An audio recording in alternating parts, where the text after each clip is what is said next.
बड़ी खबर आपको बता रहे, बिहार में महागठबंधन की सरकार को 1 साल पूरे हो चुके हैं। आज ही के दिन 9 अगस्त 2022 में महागठबंधन की सरकार बनी थी। आपको बता दें कि नीतीश कुमार ने तेजस्वी यादव से हाथ मिलाया था। आरजेडी पार्टी के साथ जेडीयू साथ में आई थी। बिहार में महागठबंधन की सरकार को 1 साल पूरे हो गए हैं। 1 साल पूरा होने पर सियासी बयानबाजी तेज हो गई है।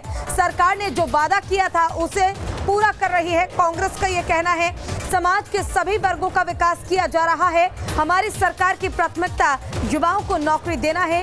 बीजेपी ने महागठबंधन की सरकार पर साधा निशाना। 1 साल में बिहार में लगातार बढ़ा अपराध।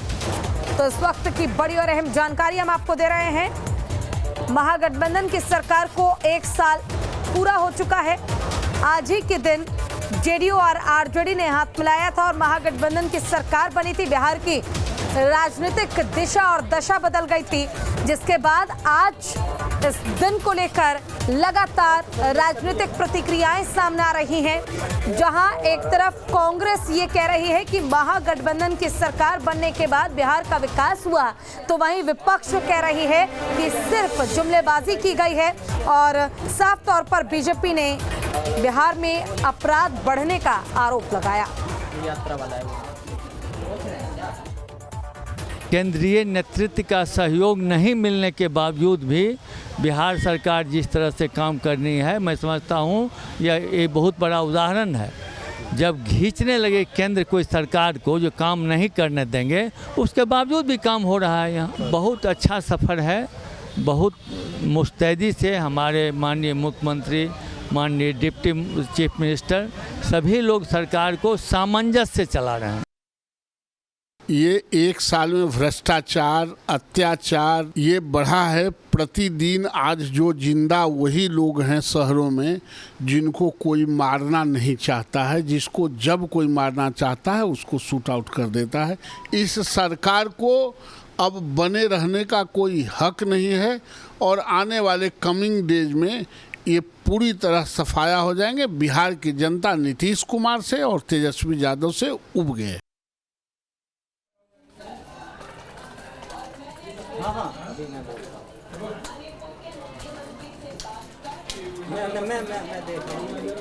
तो देखिए, आज 1 साल का कार्यकाल जो पूरा हो चुका है महागठबंधन की सरकार का, और आपको बता दें कि इसको लेकर सियासी बयानबाजी भी लगातार जारी है। जहां एक तरफ बीजेपी कह रही है कि इस 1 साल में सिर्फ अपराध बढ़ा है, तो वहीं दूसरी तरफ आरजेडी और जेडीयू का ये कहना है कि जो वादे किए गए थे, जो दावे किए गए थे सरकार की ओर से, उन वादों को पूरा किया जा रहा है।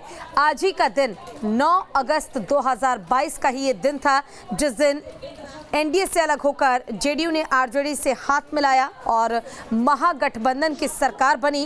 भारतीय जनता पार्टी बिहार की महागठबंधन सरकार पर हमलावर है। महागठबंधन सरकार का 1 साल पूरा होने पर सोशल मीडिया से लेकर पटना की सड़कों पर सरकार का जो पोल है उसे खोलने का काम विपक्ष कर रहा है। फेसबुक पर महागठबंधन सरकार का 1 साल पर पार्टी के प्रदेश अध्यक्ष सम्राट चौधरी ने पोस्ट डालते हुए लिखा, घमंडी गठबंधन के पूरे हुए 1 साल।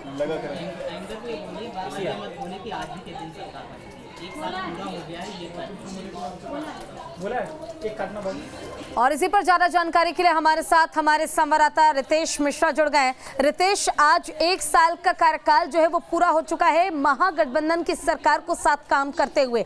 विपक्ष इसको लेकर हमलावर है, तो वहीं सरकार अपनी जो मेहनत की गई, जो काम किए गए, उन्हें गिनाने का काम कर रही है।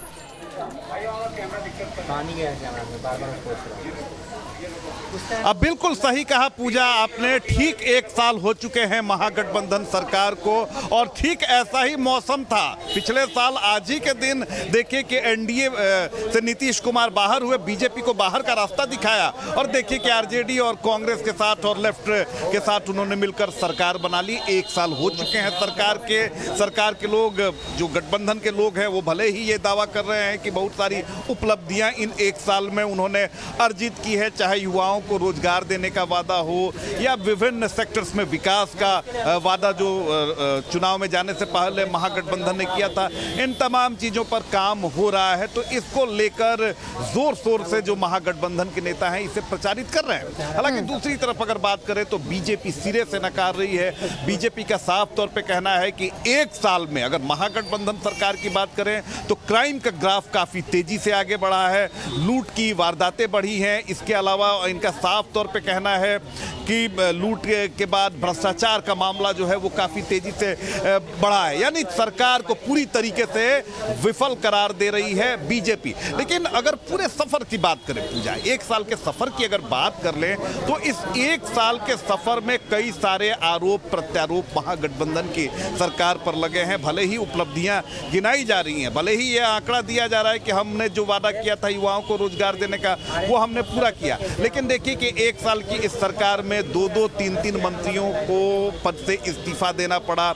सुधाकर सिंह का मामला सभी लोगों को याद है। उसके बाद देखिए कि कानून मंत्री बनाए गए और कैसे उन पर जब कानून का शिकंजा, खुद मंत्री जो हैं, जो कानून मंत्री हैं, वो भगोड़े साबित किए जा चुके थे। अनंत सिंह के काफ़ी नज़दीकी माने जाते हैं और अपहरण मामला में उनका नाम उजागर जब हुआ तो उन्हें मंत्री पद से हाथ धोना पड़ा। और मंत्रिमंडल का विस्तार पिछले एक साल की सरकार की बात जो ये एक साल का कार्यकाल रहा, इसमें बहुत सी चीजें बदली, बहुत तरह के परिवर्तन देखने को मिले। अब इन चीजों को किस तरह से संभाला जाएगा वो देखने वाली बात होगी। रितेश, आपका बहुत बहुत शुक्रिया इस तमाम जानकारी के लिए।